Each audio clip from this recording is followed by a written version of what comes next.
Jagannath ଭଲକୁ welcome to ବିଶ୍ୱ କ୍ଲାसेस। ତ ସମସ୍ତେ ଜାଣିଥିବେ ଆମେ ଗୋଟେ ନୂଆ ସିରିଜ ଷ୍ଟାର୍ଟ କରିଛେ ଯୋଉଥିରେ ଆମେ ଓଡ଼ିଶା ପୋଲିସ ଏସ୍ଆଇ ଆଉ କନଷ୍ଟେବଳ ଉପରେ ହିଁ କେବଳ ଅ, ଆମେ ଡିସ୍କସନ କରିବା।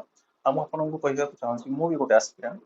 ତ ଏକାଠି ପ୍ରିପାରେସନ କରିବା। ଆପଣଙ୍କର ଯାହାର କିଛି ଅସୁବିଧା ରହିବ ଆପଣ ମତେ ଜଣେଇପାରିବେ ଆଉ ମୁଁ ଆପଣଙ୍କୁ ବି ବହୁତ ସାରା କିଛି ଶିଖିପାରିବି। ତ ଯେମିତି ଆପଣମାନଙ୍କୁ ପୂର୍ବ ଭିଡ଼ିଓରେ ମୁଁ କହିଥିଲି କି ମୁଁ ଆପଣଙ୍କୁ ସିଲାବସ୍ ସହ ଆପଣଙ୍କର ପ୍ରତ୍ୟେକଟି ଡାଉଟକୁ ସଲ୍ଭ କରିବି ଆଉ ତା ସହିତ ମୁଁ ଆପଣଙ୍କୁ ଯୋଉ ଏକ୍ସାମ କେବେ ହେଇପାରେ ଯେମିତି ଆପଣ ସମସ୍ତେ ଜାଣିଥିବେ ଆମର ପ୍ରୋଟେଷ୍ଟ ହବା ପରେ ଯେମିତି କି ଆମକୁ ଗୋଟେ ଟେଣ୍ଟେଟିଭ ମନ୍ଥ ମିଳିଯାଇଛି ଅକ୍ଟୋବର। ତ ଆମେ କହିପାରିବା କି ଏକ୍ସାମ ଏକ୍ସପେକ୍ଟ ଆମେ କେବେ କରିପାରିବା ମୁଁ ତାହା ଆପଣଙ୍କୁ କହିଦେବି। ଆଉ ତା ସହିତ ମୁଁ ଆପଣଙ୍କୁ କହିଦେବି ଏକ୍ସାମ ପ୍ରୋସିଜିଅର କରିବା ଭିତରେ ଆପଣଙ୍କୁ କେତେ ଟାଇମ୍ ଲାଗିପାରେ।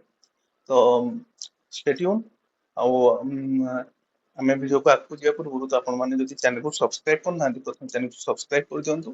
ଆଉ ଆମର ଟେଲିଗ୍ରାମରେ ଜଏନ୍ ହେଇଯାଆନ୍ତୁ ଯାହାଦ୍ୱାରା ଆପଣଙ୍କୁ କଣ ମିଳିବ ଯୋଉ ଅପଡେଟ୍ ମୁଁ ଆପଣଙ୍କୁ ୟୁଟ୍ୟୁବ ମାଧ୍ୟମରେ ଦେଇ ନ ପାରିବି ମୁଁ ଆପଣଙ୍କୁ ଟେଲିଗ୍ରାମରେ ସେଟା ଦେଇଦେବି। ଯେମିତି ଆପଣମାନେ ଯାଇକି ଟେଲିଗ୍ରାମ ଦେଖି ଦିଅନ୍ତୁ ଆପଣଙ୍କୁ ବହୁତ ସାରା ପିଡିଏଫ ବହୁତ ସାରା ଅ, ଆମେ ଗୋଟେ ସିରିଜ ଷ୍ଟାର୍ଟ କରୁଛୁ ଯୋଉଥିରେ କି ଆମେ ଟାର୍ଗେଟ ଦଉଥିଲୁ daily target Odisha police SI ପାଇଁ ସେଟା ବି ଆପଣମାନେ ପାଇପାରିବେ।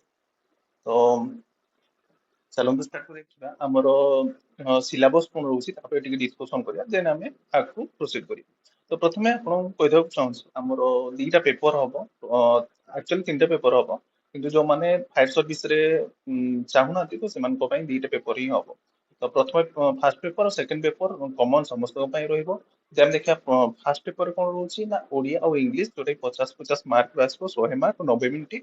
ଆଉ ଯଦି ଆମେ ଦେଖିବା ଆମର ସେକେଣ୍ଡ ପେପର ବା ପେପର ଟୁ କୁ ଯଦି ଆମେ ଦେଖିବା ପେପର ଟୁ ରେ ଆସୁଛି ଆପଣଙ୍କର 200 ମାର୍କ 180 ମିନିଟ ଯୋଉଟାକି ଆପଣଙ୍କୁ ଜିକେ କରେଣ୍ଟ ଆଫେୟାର୍ସ ତା ସହିତ ମ୍ୟାଥ ରିଜନିଂ କମ୍ପ୍ୟୁଟର ଆଉ ଆମେ କହିପାରିବା ସାଇନ୍ସ ବି ସେଠି ଆଡ୍ ଅଛି ଜିକେ ରେ।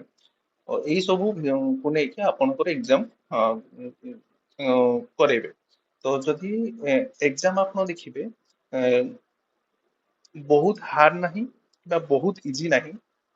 ଯଦି ଗୋଟେ ପିଲା ଯଦି ଆମେ ଯେତେ ଜଣ ପ୍ରିପେୟାର କରୁଛେ ଯଦି ଆମେ ଗୋଟେ ଷ୍ଟ୍ରକ୍ଚର ୱେ ପ୍ରିପେୟାର କରିବା then we can clear it definitely.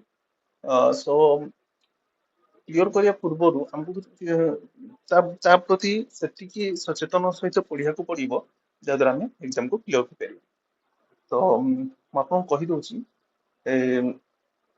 Syllabus ତ ଆପଣଙ୍କୁ ମୁଁ ଟେଲିଗ୍ରାମରେ ଦେଇ ଦେଇଛି ଆଉ ମୁଁ ଅଲରେଡି ଦେଇ ସାରିଲିଣି। ତ ଯୋଉମାନେ ଦେଖିନାହାନ୍ତି କି ଟେଲିଗ୍ରାମ ଜଏନ୍ କରିନାହାନ୍ତି ଦେଖିଦିଅନ୍ତୁ।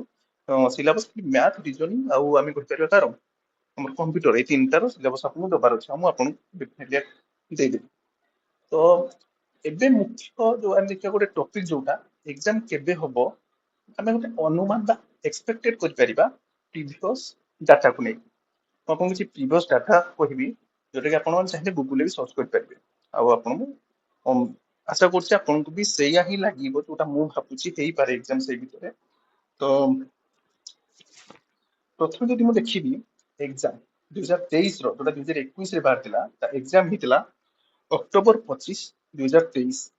ଆଉ ସେଥିରେ କ୍ୱାଲିଫାଇ କରିଥିଲେ ଫିଜିକାଲ ପାଇଁ 1439 ପିଲା।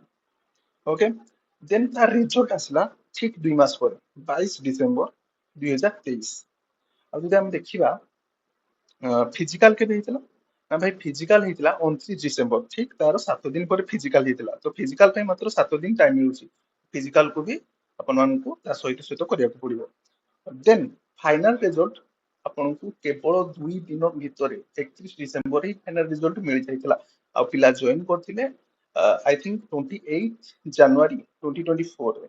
ଯେତିକି ମତେ ଲାଗୁଛି କଣ ନା ମତେ ଡାଟା ସେତିକି ହିଁ ମିଳିଛି କିନ୍ତୁ ଏଇ ଜଏନିଂ ଟାଇମଟା ଆଇ ଥିଙ୍କ 28 ନା 29 ସମଥିଙ୍ଗ ସେମିତି ଜାନୁଆରୀରେ ତାଙ୍କର ହେଇଥିଲା।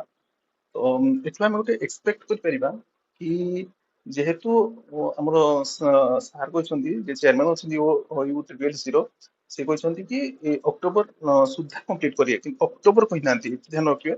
ଅକ୍ଟୋବର ସୁଦ୍ଧା କହିଛନ୍ତି ତ ଅକ୍ଟୋବର ସୁଦ୍ଧା ମାନେ କଣ ଆମେ ଏକ୍ସପେକ୍ଟ କରିପାରିବା ଅକ୍ଟୋବର ସୁଦ୍ଧା ମାନେ ଆପଣ ସେପ୍ଟେମ୍ବର ଲାଷ୍ଟ ମାନେ ଆମେ କହିବା ସେପ୍ଟେମ୍ବର ଲାଷ୍ଟ ଭିତରେ ହିଁ ହେଇଯିବ। ତ ଆପଣ ମାନଙ୍କୁ ନଭେମ୍ବରରେ ରେଜଲ୍ଟ ଆସିବ। ଦେନ୍ ଆପଣମାନଙ୍କର ଡିସେମ୍ବର ଭିତରେ ସେ କ୍ଲିୟର କରିବେ ଆଉ ସେଇଟା ଯେ କହୁଛନ୍ତି ଡିସେମ୍ବର ଭିତରେ ଟୋଟାଲ କମ୍ପ୍ଲିଟ କରିକି ହିଁ ଏକ୍ସାମ ପ୍ରୋସେସକୁ ଛାଡ଼ିଦେବେ। ତ ଏତିକି ଅପଡେଟ୍ ଦେବାର ଥିଲା। ଯୋଉମାନେ ପ୍ରିପାରେସନ କରୁନାହାନ୍ତି ପର୍ଯ୍ୟନ୍ତ ପ୍ରିପାରେସନ କରନ୍ତୁ, ଡୋଣ୍ଟ ୱରି ଆବାଉଟ ଦ୍ୟାଟ୍, ସବୁ କିଛି ଭଲ ହବ। ଆଉ ଏମିତି ଆମ ସହିତ ଯୋଡ଼ି ହେଇକି ଥାନ୍ତୁ। ତ ଆଜି ପାଇଁ ଏତିକି। Have a nice day, God bless you all. ଜୟ ଜଗନ୍ନାଥ।